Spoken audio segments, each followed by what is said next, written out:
Vamos a trasladarnos a esta hora hasta el Cusco y gentilmente atiende una comunicación telefónica el doctor Fausto Salinas, abogado, jurista, reconocido analista en temas políticos. Qué gusto saludarlos, doctor Salinas, muy amable, buen día. Hola José, buenos días, un gusto estar como siempre en RCR. ¿Cómo está analizando la situación en la que se encuentra la Presidenta de la República? El Ministerio Público ya no solamente le investiga por los casos de los roles, sino también ha dicho el fiscal Villena que va a tener que declarar por las joyas que superan o llegarían a los $500,000, además de dinero depositados a su cuenta cuyo origen se desconoce. ¿Cómo está analizando esta situación y qué efectos puede tener?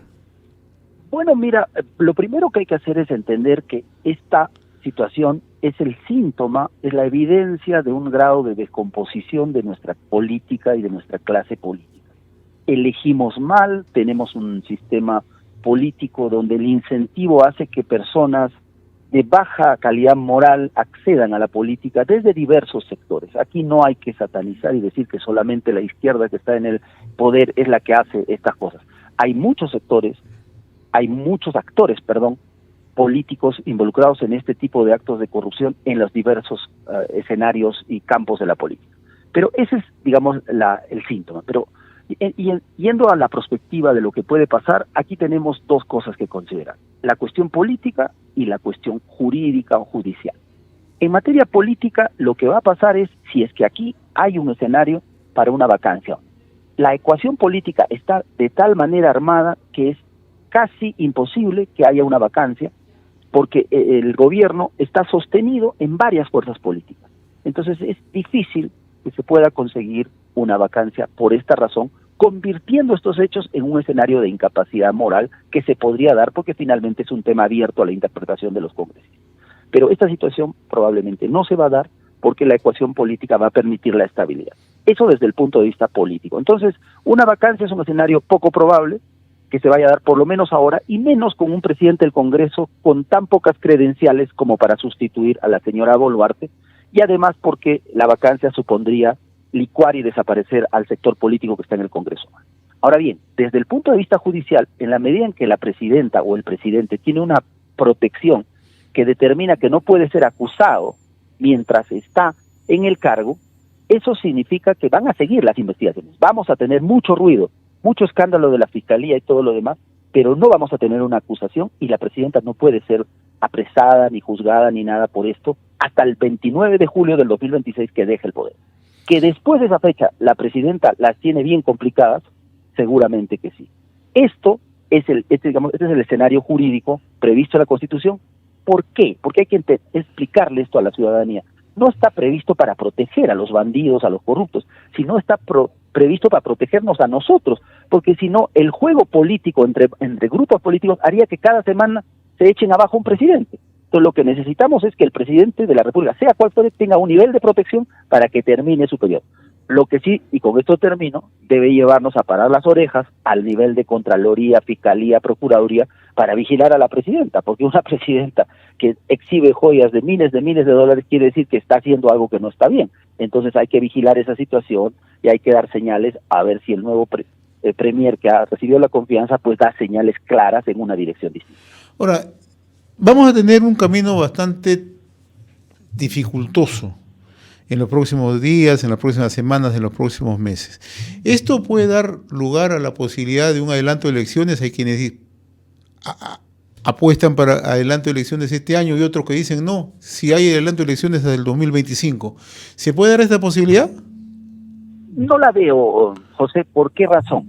Porque el sector que quiere adelanto de elecciones es un sector ya conocido. Es el sector caviar, el sector del Partido Morado, el sector de la centroizquierda, donde está el señor Sagasti, donde está el señor Vizcarra, porque ellos se han quedado sin capital político, no están representados en el Congreso, no tienen alcaldías, gobernaturas, etcétera, y necesitan recuperarla. ¿Cómo la recuperan? Con elecciones. Es el negocio de ellos, pero ellos no tienen la capacidad de mover los votos en el Congreso. Los votos en el Congreso están en otras direcciones. La derecha, la izquierda extrema, y ellos tienen algún tipo de acuerdo con la señora Boluarte para mantenerse en el poder. Entonces el adelanto de elecciones siempre va a ser un cacareo de este sector porque ellos quieren un reset electoral para poder participar y cosechar y ponernos al señor Sagasti probablemente como la opción a la cual la ciudadanía tenga que apostar. Pero, digamos, la ecuación política a la fecha no lo permite. Ahora, obviamente, esto puede cambiar si mañana se descubren pues cosas mucho más clamorosas de la presidenta, cosas muy más obvias, y ya el Congreso no va a tener opción que precipitar la vacancia. Pero a la fecha, como están las cosas, lo veo difícil, ¿no? Quería ir justamente a lo que usted decía, que es ahora un trabajo ya mucho más fino, mucho más directo de parte del Ministerio Público, de la Administración de Justicia y también de la Contraloría General para mirar de cerca lo que está aconteciendo. Usted citaba que no es normal que una presidenta de la República pues, ostente tantas joyas, tantos relojes y que no pueda presentar una declaración jurada, que cualquier ser humano común y corriente lo hace. No es complicado cuando uno actúa con transparencia. La presidenta no lo está haciendo en estos momentos, ¿no? Entonces, estamos frente a otro mecanismo de corrupción encubierta con la entrega de joyas, con la entrega de artículos suntuosos, como ha ocurrido en otros países. Seguramente que sí, es evidente, y no es la presidenta la única, ya Claro. hemos visto gobernadores regionales que están en esta modalidad. Lo que pasa es que el ruido de la lucha anticorrupción que se hace desde el año 2019 esconde la verdadera corrupción. La gran corrupción en el país está a nivel de regiones, de obra pública, de municipalidades, de presupuestos, y simplemente el señor Vizcarra focalizó la lucha contra la corrupción contra el fujimorismo. Eso era deliberado, era interesado para esconder los millones que se pierden a nivel de todo el aparato estatal. Entonces lo que tendríamos que hacer es hacer que despierte la Contraloría, que despierte la Procuraduría, que despierte la Fiscalía para que vigilen eso y empecemos a enfrentar esos problemas, porque claro, se focaliza ahora en los roles de la presidenta. Eso es un adefesio. Fíjese la cantidad de hechos que se producen en municipios, regiones, gobiernos regionales, transferencias presupuestarias. Eso es lo que hay que fiscalizar. Ahí está el problema. Ahora, ¿qué nos espera hacia el 2026? ¿Qué escenario más o menos podría trazarse así como estamos en estos momentos? Con los partidos fraccionados, no hay una conjunción de poder presentar alternativas mucho más conjuntas, ni siquiera en la izquierda, ni en el centro, ni mucho menos en la derecha. ¿Qué escenario nos espera?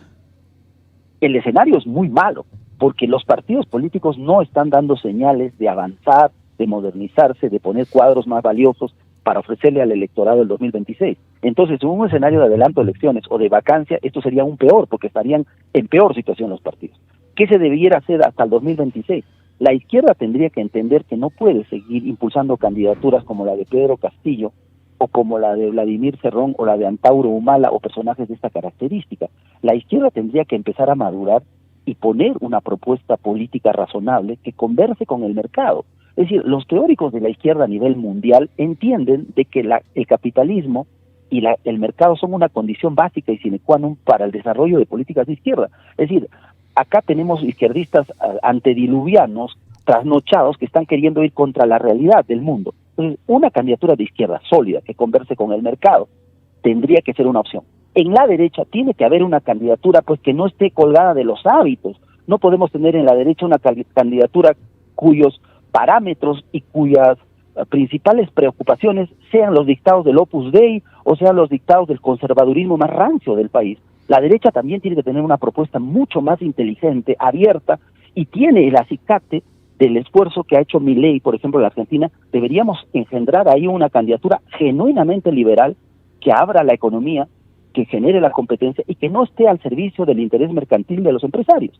Y el centro, obviamente, tiene que sacudirse del caviarismo. El centro tiene que poner una opción que no esté simplemente al servicio de poner personas para conseguir consultorías del Estado, para poder medrar del Estado. El centro no puede ser pues esta payasada que está haciendo la señora, la ex ministra de PPK, Marisol Pérez Pablo, Marisol Pérez. Eso es una payasada de centro. O sea, el centro tiene que ser una propuesta seria, convicta. Entonces, tienen 2 años para consolidar algunas opciones políticas estructuradas y válidas que le ofrecen al electorado alternativas. Si no, en 2026 vamos a tener un escenario también absolutamente dramático, donde vamos a tener a la señora Fujimori que sigue intentando por enésima vez la presidencia en contra de cualquiera y va a perder contra cualquiera. Y ese no es el escenario que el Perú necesita.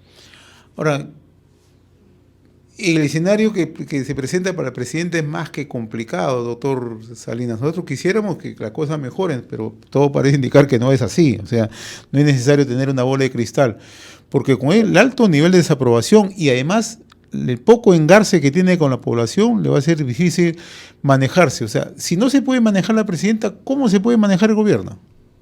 Bueno, lo que sucede es que ahí está el trabajo del primer ministro. Fíjese, la presidenta entra sin ninguna aprobación.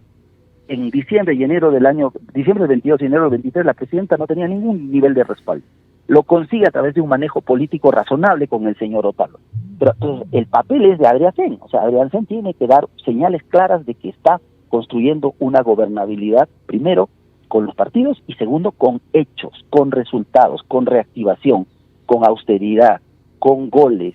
En el fútbol y en la política importan los goles. Así que eso es lo que tenemos que esperar que suceda.